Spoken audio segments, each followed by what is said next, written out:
Chapter 2: A Glimpse of Freedom. One evening, Jack found himself sketching on a quiet corner of the third-class deck. Drawing was his way of capturing the world as he saw it. He sketched the towering smokestacks, the waves against the ship, and the people he met on board. His drawings brought him joy and a sense of purpose. Up on the upper deck, Rose felt restless. She had always loved art and beauty, but her life felt as though it lacked any real color or meaning. That night, she decided to walk to a part of the deck where she could be alone. By chance, she spotted Jack below, focused on his sketchbook. For a moment, she watched him in curiosity. He seemed completely free, his world full of dreams and possibility. She longed for that feeling. Although they were strangers, there was something about him, his passion, his freedom that sparked something inside her. The first-class dining room was breathtaking, with glittering chandeliers and elegantly set tables. Rose sat quietly among the wealthy passengers, surrounded by polished silverware and crystal glasses. Cal was animated, entertaining the guests with stories of his business successes. Rose felt detached from the lively conversation. The laughter and chatter seemed hollow to her, like a performance everyone had rehearsed.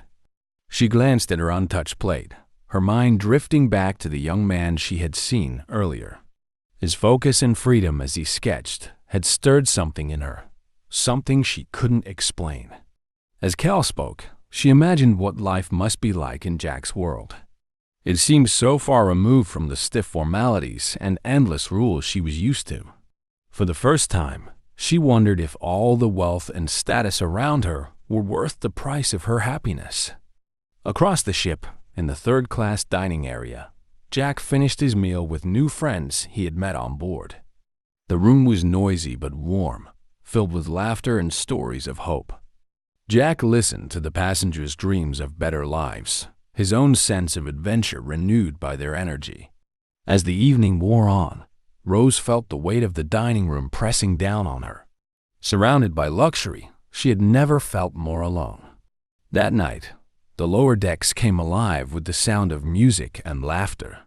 The third-class passengers gathered in a large, crowded room where a fiddler played a lively tune. People stomped their feet and clapped their hands in time with the beat, their spirits high despite the modest surroundings. Jack was in the center of it all, dancing with anyone who grabbed his hand. His carefree energy matched the room's wild rhythm, and his laughter was infectious. For Jack, this was freedom, a world without rules, where joy was found in the simplest things. Far above, Rose sat alone in her grand cabin. The faint sound of music drifted up from the lower decks, drawing her attention. It was unlike anything she had ever heard, wild, unpolished, and full of life. For a moment, she hesitated, but her curiosity got the better of her. Pulling on a shawl, she slipped out of her cabin and followed the music. The deeper she ventured into the ship, the louder the sounds became. Finally, she reached the door to the third-class gathering.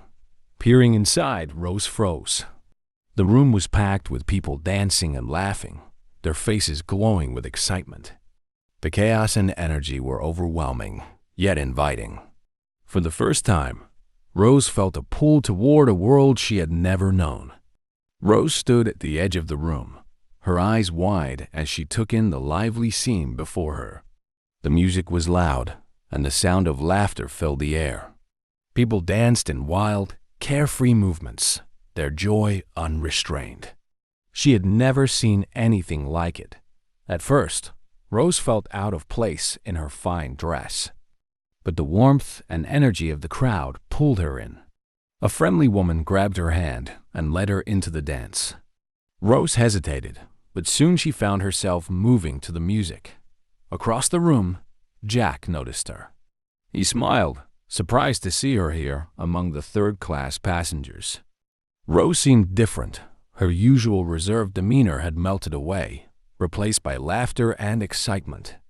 As the music played on, Rose felt freer than she ever had before.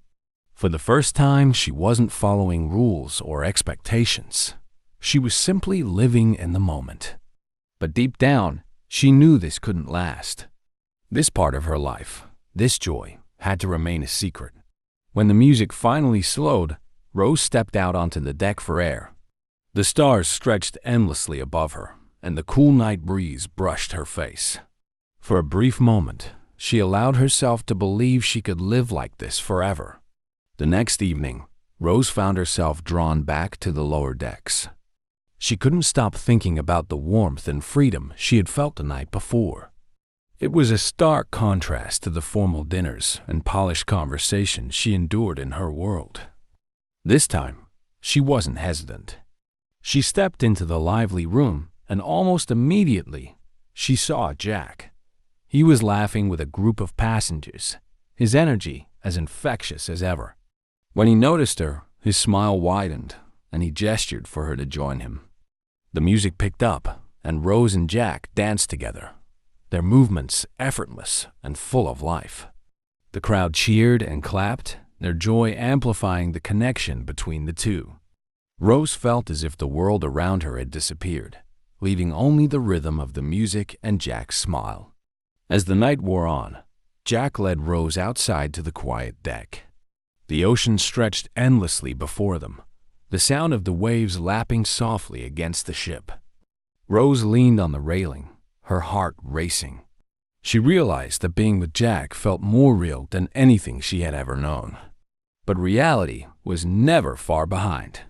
Deep down, Rose knew that this newfound freedom wouldn't be easy to hold on to.